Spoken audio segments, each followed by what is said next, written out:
I want to ask you something about yourself and your life changing. If Yeah, of course, man. okay, Go is it for it. right? So you have decided to come here to live, right? So can we say that you have been able to change your lifestyle? Yes, for sure. Okay, how did you do that? Yeah, it was Very not a simply. conscious choice. It was life that happened. It was not that I chose. I was living in Holland and chose to come to Portugal and buy a piece of land and change my life. Okay. It was a chain of events that happened. Some would call it fate or whatever. Not. It just happened. Just happened. We came here for a month of surfing and we fell in love with the land, or with the surroundings, with the people that live in these areas. There's a lot of people that have an alternative view on life, that find different things important in life than just materialism. So we felt it was a cool area to live in. Okay. And then from one thing came another. Have you started from as a volunteer coming here? No, we quite quickly came into buying land and setting up a business, but Okay. that went wrong in the first try. We lost quite a bit of money there. Mm. But then we decided to stick around because of what I just explained, because of the people that lived in the area and because of the abundant nature and the possibilities that you have around here. Okay. It's also very different than living in Germany or Holland where there are a lot of strict rules. Here you can still bend the rules a bit and the land is relatively cheap. So, but we all didn't think of that up front. It just happened. Okay. Yeah. So maybe for most of people it's hard to think to come to live in a place out of society, out of the cities. How do you live this situation?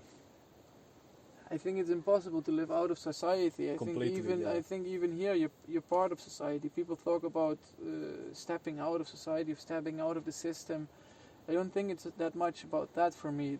You're still here. You're part of the system. You determine what the system should be by the choices that you make. I mean, we are part of society, and it's society that then somehow goes into a different direction. At least a certain percent of society is nowadays going into a different direction, and by that we shape society. So I don't think we're stepping out of society. I think we're a big part of society and just trying to do it our way. But and how do you do that? Yeah, I mean, you get up, you wake up, you make your food, you eat, you drink, you make sure you have a place to stay, and you make sure that you do the things you love, which for me is regenerating the land and spending time outdoors and going surfing. By the people. What? It depends by the people.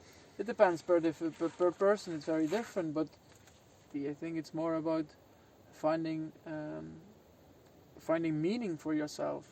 In your opinion, why so much people are afraid about change in his life? Yeah, I think that's not so much what I think about it. I think it's just what psychology thinks about it. It's the comfort zone, when you feel comfortable, you get your money annually or monthly. You have everything set in a certain way. Like to a puzzle. Change all of that, you get a lot of questions arise. Oh, how is this gonna go? How should that go? How should this or that? And that's basically the human mind that brings in a lot of fear, and who doesn't like uncertainty. We just tend to like certainty.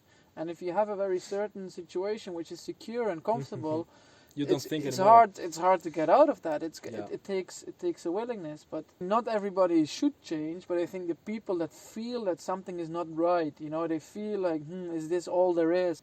Uncertainty and fear, these things are based in the mind. A lot of intuition and knowing is based in the gut and the heart. And if you try to make all your decisions from here, it's not going to work. The brain exists to solve problems. So if there is no problem, your brain feels unuseful. So what's that brain going to do is continuously going to look for problems to solve. Yeah. So in the end, if you follow your brain all the time, you're going to run into more problems that then connect with this emotion of fear, which then lead to non-doing and no action and just staying in that comfort zone. Whereas if you trust your body, you trust that feeling inside of you, that telling you, is this everything? I'm missing something, I should do something differently. Then just follow that and have trust that everything will find its way. If you feel something, go for it and Follow. do it differently. Yeah, exactly. Okay. Follow it. Great. Okay. What about you? Like, what do you think about to be alone, the loneliness? Yeah, I think it's a true art to be alone but not lonely. You know, Okay, it's a what do you difference mean? between being alone and being lonely. You can be alone and happy or okay with yourself, or you can be alone and you can be a state of loneliness. Those two things to Yeah, me yeah. are very, very separate thing. You It's know, two things you different. can be alone in a perfectly happy way. Mm-hmm. I think it's a great gift if you can do that, because you're gonna spend time more you're gonna spend more time with yourself. When I lived in Amsterdam, it's easy to get into this mode of having lunch with that one, having food with that one, and going to play pool afterwards there, and do this and do that, Yeah. and you get so absorbed in all the social activities that you're continuously doing something. Mm-hmm. Whereas if you're alone, and when you allow yourself to just be, you get a chance to be. Whereas if you're always on the road and always doing stuff, you're only doing. And that's what the Buddhists say when a Buddhist look at Western society. They say there's a lot of doing, but there's way too little of being. I mean, if people can be happy and don't feel lonely, but still be able to be alone, because that's where you spend time and tune into yourself, where you get away from what other people think and what other people think you should be doing. Mm-hmm. Whereas if you're alone and you're okay with being alone, you get a chance to tune into yourself. And then you might sense, hey, something is off. Hey, my body is telling me something. Or, hey, this part of my life it's not mine. I'm doing this because of her or him, or because they expect that from me. Yeah. Whereas if you continuously doing and among people, you might never get the chance to actually observe what's going on inside of you. Whereas if you're alone, I think you can. You have more consciousness. You get about more clarity, yeah. yourself and the world around you. It the can give you more situations. awareness, exactly, yeah. I think it can.